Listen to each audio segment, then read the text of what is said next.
Hi there, and welcome to our spiritual toolkit about simple living with regard to our work and schedules and finances.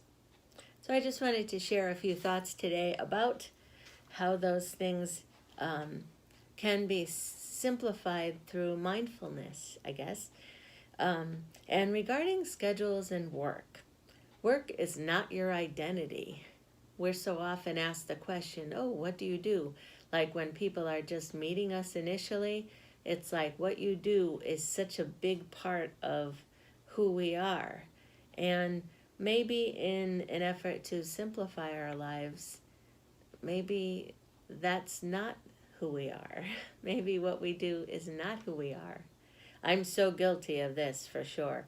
Um, our identity is deeply connected to what we do for a living.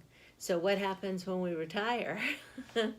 And people are, feeling really lost because they don't feel connected to what they were doing for a lifetime, right? All their adult life sometimes. So anyway, that's something to think about. These are thoughts, just a few thoughts to consider as you seek to simplify your life and look for the purpose in that. So work is not your identity. So if it's not your identity, what is? It's a good question to consider. If you are working still, or even looking for volunteer work, do work that you love, work that you are passionate about. So many folks have to work for whatever reason, do work that they don't love, that it's just drudgery. They wake up in the morning and just ache because they have to go to work. And to be able to do work that you love, to do work that you're passionate about is huge. So think about that. Think about the work you're doing and whether you are passionate about it. I talk about with volunteers at church. I'll often tell them if you're not passionate about a ministry, don't do it. Don't say yes. Whatever you do, don't say yes. Say no. Say no. It's okay.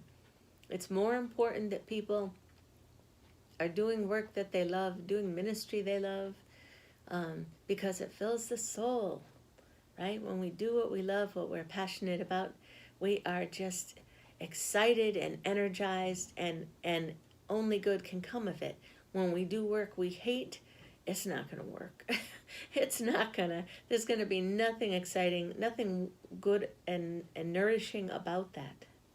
So when you have the opportunity, choose what you are passionate about.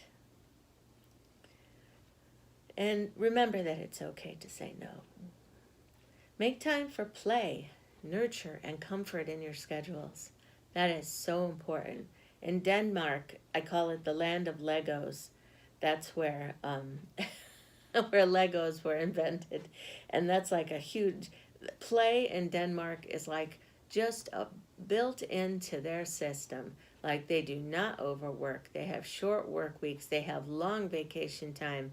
They know how to live over there in Denmark. I read this book called A Year of Living Danishly by Helen Russell. If you're curious about how to live, check that book out. That's it was enlightening. I was not on board with all of it, but it had some really, really good stuff. And play, nurture, comfort, those things are very important. They need to be important to us too. There's no medal of honor for working too hard. There seems to be, like, in our culture, like this idea that the harder we work, the more driven we are, the more success oriented we are, the more accolades we receive, that there's all sorts of benefit to that. But, you know, we need to chill. We need to just relax, and we don't need to be killing ourselves working too hard. We need to be doing what we love, doing it in moderation, doing what fills our hearts with joy and peace and laughter. We don't have to prove our worth. That's the other part of that there is a sense that we need to somehow prove ourselves, prove our value. And I think we're probably all guilty of that, the idea that we have to prove ourselves in some way to make sure we're valuable to this world. But we're valuable just because God created us and loves us, and we're filled with God's Spirit. That gives us value right there, right? So all these things are good to consider as you think about your schedules and your work. And about finances, this is not rocket science. Eliminate debt, spend less than you make, and think about quality over quantity. When you think about simplifying finances, those are just like basic things. I read it from all sorts of like finance gurus everywhere. They all say the same thing. And it seems like just common sense. If you're trying to simplify your finances, eliminate debt as soon as you're able, spend less than you make to whatever degree you can, choose quality over quantity, right? Because we have nice things. We don't need 100 crappy things. We want to have 1 or 2 nice things. That makes sense. And living simply, just living simply and being filled with gratitude. Gratitude is huge. When we have gratitude, what we're focusing on multiplies.